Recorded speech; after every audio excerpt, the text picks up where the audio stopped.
جو واقعاً امام کا چاہنے والا ہے اور دل سے امام کو پکارتا ہے تو امام ضرور اس کی مدد کرتے ہیں۔ ایک غریب نوجوان تھا، اسے ایسی خطرناک کھانسی ہو گئی کہ کھانستے کھانستے اس کے منہ سے خون نکلنے لگا۔ اس کی خواہش تھی، وہ ایک لڑکی کو بہت زیادہ چاہتا تھا اس سے شادی کروں۔ اس نے پیغام بھیجا تو لڑکی کے باپ نے کہا کہ تمہیں خطرناک قسم کی کھانسی ہے، تمہاری زندگی کا کوئی بھروسہ نہیں، میں میری لڑکی تمہیں نہیں دے سکتا۔ وہ مایوس ہو گیا، نجف میں مولا کے مزار پہ پہنچا، بہت رویا، بہت رو کے دعا مانگی، مولا آپ تو مشکل کشا ہے، میرے مشکل کا کچھ حل بتائی۔ ایک نوجوان قریب میں آیا، نورانی چہرہ، اس نے کہا کہ کیوں روتا ہے، مسجد کوفہ جاؤ، 40 شب بدھ جو ہے نا امام سے توسل کرو، انشاءاللہ تمہارا مسئلہ حل ہو جائے گا۔ اب اس نے شروع کر دیا۔ غریب تھا، روزہ دن بھر روزہ رکھتا اور مسجد کوفہ جاتا، امام سے توسل کرتا اور پھر وہیں پہ جو ہے نا سحری کرتا۔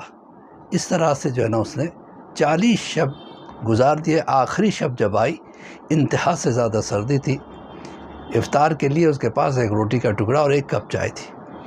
اس نے روٹی کا ٹکڑا کھایا، سوچا کہ آج 40 شب ہو گئے امام سے ملاقات نہیں ہوئی، پتہ نہیں میری مراد کا کیا ہوگا۔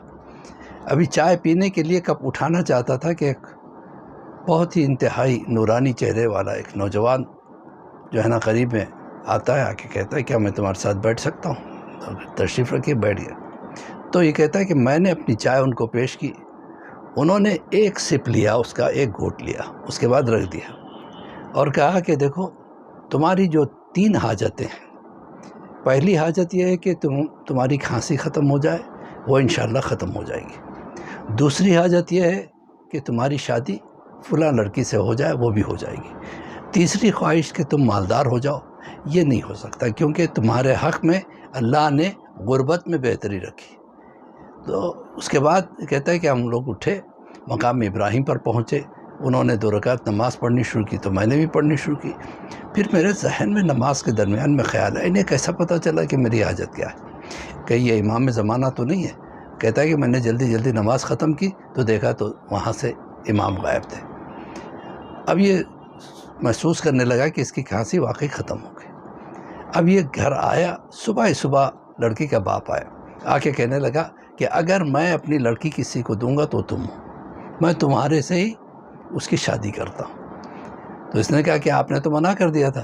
کہا ہاں منع کر دیا تھا، لیکن اب مجھ پہ واجب ہے کہ میں تمہارے ساتھ اس لڑکی کی شادی کروں، لیکن آئندہ جو ہے نا امام سے میری شکایت نہ کرنا۔ یہ کہہ کے وہ واپس چلے گئے۔ دیکھا آپ نے، تو امام سے اگر واقعاً ملاقات کرنا ہو تو دل سے جو ہے نا امام کو پکارنا چاہیے۔ ہم ضروری نہیں ہے کہ مسجد کوفہ جائیں یا مسجد سہلا جائیں یا ایران جائیں، عراق جائیں، اپنے گھر ہم جہاں پہ بھی رہتے ہیں بیٹھیں اور دل سے امام کو پکاریں، انشاءاللہ امام ضرور آتے ہیں اور مدد بھی کرتے ہیں۔